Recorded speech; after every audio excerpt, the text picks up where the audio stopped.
कॉलेजच्या कट्ट्यावर बसून पिचकाऱ्या मारणं, प्रेम प्रकरण चघळणं, सिस्टीमला शिव्या घालणं, नाहीतर कोणाच्या तर मागं की जय.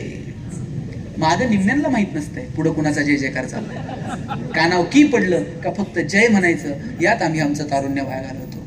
यात तारुण्य वाया घालू नका. तारुण्य म्हणजे 60-70 किलोचं वजन, 2 पाय, 2 हात, अवयवांचं पॅकेज म्हणजे तारुण्य नाही. तारुण्य म्हणजे ज्वलंत धमन्यांचं अविरत स्पंदन, निसर्गानं माणसाला दिलेला सगळ्यात श्रेष्ठ वर. आयुष्यातला हा वसंत ऋतू बघा तारुण्य म्हणजे. याच वयात ठरवायचं उंच भरारी घ्यायची का याच वयात ठरवायचं पाय घसरू द्यायचे.